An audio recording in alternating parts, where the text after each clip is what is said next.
अस्सलाम वालेकुम एवरीवन, मैं हूं मोहम्मद तलहा और आप लोग देख रहे हैं तलहा स्पेस एकेडमी। आज हम लोग कवर करने वाले हैं मैट्रिक क्लास का 10th लेक्चर और इस लेक्चर में हमारा चैप्टर नंबर 4 जो है मोशन एंड फोर्स वो कंटिन्यू है और एक बड़ा ही इंपॉर्टेंट टॉपिक कवर करने वाले हैं और वो है मोमेंटम और law of conservation of momentum.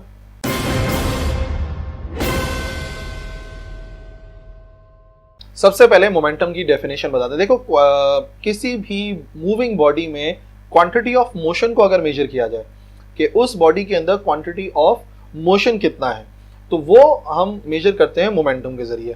अच्छा, क्वांटिटी ऑफ मोशन कैसे मेजर करेंगे? अगर एक मूविंग बॉडी है तो उसको रोकना कितना आसान है या कितना मुश्किल है। अगर हम किसी बॉडी को आसानी से रोक पाते हैं तो इसका मतलब ये हुआ कि वो इतना ज्यादा मूव नहीं कर रही थी, और अगर हम उस बॉडी को आसानी से रोक नहीं पाते यानी बड़ी मुश्किल से रोक पाते हैं तो जितनी मुश्किल से मैं उस बॉडी को रोक पा रहा हूं इसका मतलब ये हुआ कि उसका जो अमाउंट ऑफ मोशन है, क्वांटिटी ऑफ मोशन है, वो ज्यादा था। ठीक है ना? तो डेफिनेशन देखो, quantity of motion of a body is referred to as momentum, जैसा कि मैंने समझाया। और सही प्रॉपर मैथमेटिकल डेफिनेशन क्या है? The product of mass and velocity of a body is called momentum. अगर हमें किसी भी बॉडी के मोमेंटम को मेजर करना है तो दो चीजों को मल्टीप्लाई करना पड़ेगा, उस बॉडी के मास को और वेलोसिटी को, क्योंकि जो क्वांटिटी ऑफ मोशन है वो दो ही फैक्टर्स पर डिपेंड करता है। या तो वो बॉडी जितनी हैवियर होगी उसको रोकना उतना मुश्किल होगा, या तो वो बॉडी तेज ट्रेवल कर रही हो तो रोकना मुश्किल है। फॉर एग्जाम्पल, एक ट्रक है और वो बहुत ही स्लो मूव कर रहा है, स्टिल उसे रोकना डिफिकल्ट है। क्यों? क्योंकि उसका मास ज्यादा है, या ट्रेन या कोई भी हैवी ऑब्जेक्ट। और दूसरी बात यह कि बुलेट को रोकना मुश्किल है, हालांकि बुलेट का मास इतना ज्यादा नहीं है लेकिन क्या ज्यादा है? वेलोसिटी ज्यादा है। तो क्योंकि वेलोसिटी ज्यादा है तो उसको रोकना मुश्किल। यानी कि अगर मैं देखना चाहता हूं कि किसी बॉडी को रोकना कितना मुश्किल है, उसका अमाउंट ऑफ मोशन कितना ज्यादा है, तो दो फैक्टर्स को मल्टीप्लाई करना पड़ेगा, उस बॉडी के मास को और वेलोसिटी को। Mathematically momentum is equal to mass into velocity. Mass को हम m से शो करते हैं, वेलोसिटी को v से शो करते हैं और मोमेंटम को p से। और क्योंकि मोमेंटम एक वेक्टर क्वांटिटी है तो हमने वेक्टर का सिंबल भी लगाया और वेलोसिटी पर भी वेक्टर का सिंबल लगाया। नेचर बता दिया, तो एक वेक्टर क्वांटिटी है, जाहिर सी बात है इसके फॉर्मूले में वेलोसिटी आ रहा है तो एक वेक्टर क्वांटिटी है। डायरेक्शन क्या होगी? मोमेंटम की डायरेक्शन हमेशा वेलोसिटी की डायरेक्शन में होगी, यानी कि बॉडी जिस डायरेक्शन में ट्रेवल कर रही होगी मोमेंटम की भी वही डायरेक्शन होगी। फिर यूनिट क्या बनेगा? तो मोमेंटम के दो यूनिट बन सकते हैं, और अगर फॉर्मूला देखो मास इनटू वेलोसिटी, तो मास का यूनिट होता है किलोग्राम और वेलोसिटी का यूनिट होता है मीटर पर सेकंड। तो इसका एक यूनिट बन सकता है किलोग्राम मीटर पर सेकंड। बट इसका एक और भी यूनिट है और वो है न्यूटन सेकंड। तो दो हो गए एसआई सिस्टम के अंदर इसके यूनिट, किलोग्राम मीटर पर सेकंड या न्यूटन सेकंड। और चौथी चीज ये किन फैक्टर्स पर डिपेंड कर रही है? तो फॉर्मूले से साफ साफ नजर आ रहा है कि दो फैक्टर्स पर डिपेंड कर रही है, मास पे डिपेंड कर रही है और वेलोसिटी पे डिपेंड कर रही है। मास ज्यादा और वेलोसिटी ज्यादा तो अपने आप मोमेंटम हो जाएगा ज्यादा। तो ऐसा देखा गया है, जैसे कि मैंने समझाया कि जिस बॉडी की वेलोसिटी ज्यादा उसका मोमेंटम ज्यादा, रोकना मुश्किल। किसी बॉडी का मास ज्यादा तो उसको रोकना मुश्किल क्योंकि उसका मोमेंटम ज्यादा। सेकंड जो आज टॉपिक कवर करना है वो है law of conservation of momentum. ठीक है, मोमेंटम के कंजर्वेशन का लॉ। लेकिन ये जो लॉ है ये अप्लाई होता है खास किस्म के सिस्टम में, जिसे कहते हैं आइसोलेटेड सिस्टम। तो पहले मैं आपको ये आइसोलेटेड सिस्टम समझा देता हूं, फिर हम उस लॉ को देख लेंगे। देखो, आइसोलेटेड सिस्टम से मुराद एक ऐसा सिस्टम है जिस सिस्टम पर कोई एक्सटर्नल फोर्स अप्लाई नहीं होती।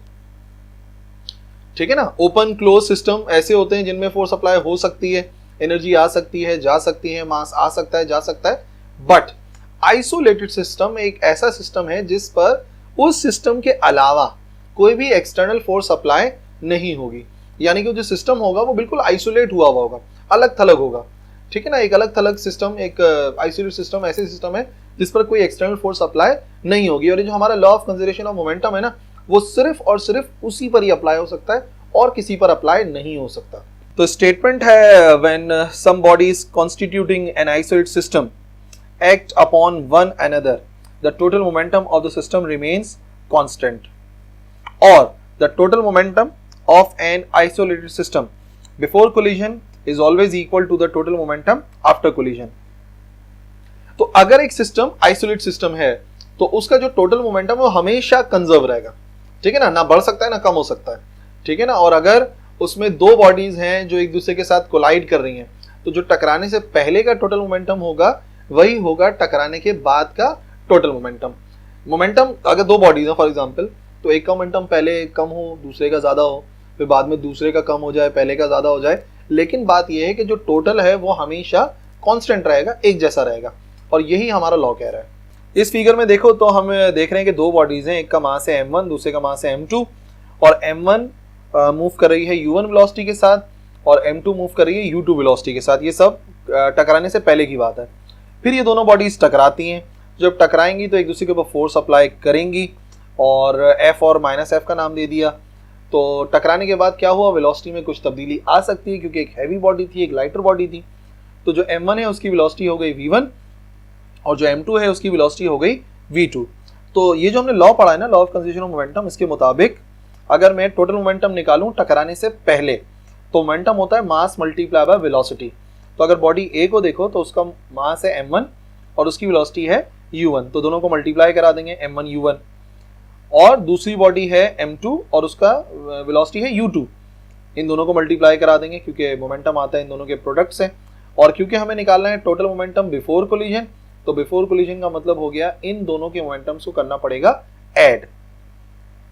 फिर देख लेते हैं टोटल मोमेंटम आफ्टर कोलिजन। तो देखो फिर वही है, मास मल्टीप्लाई बाय वेलोसिटी होता है मोमेंटम। तो ये जो पहली वाली बॉडी है इसका मास है m1, वेलोसिटी है v1, तो इन दोनों को मल्टीप्लाई करना पड़ेगा। दूसरी बॉडी है m2 और उसकी वेलोसिटी है v2, तो इन दोनों को ही मल्टीप्लाई करना पड़ेगा। तो ये आ जाएगा m1 v1 और m2 v2, दोनों ऐड हो जाएंगे। तो हमारा लॉ क्या बता रहा है, हमारा लॉ बता रहा है कि ये जो टोटल मोमेंटम है टकराने से पहले वो हमेशा बराबर होगा टकराने के बाद के टोटल मोमेंटम के।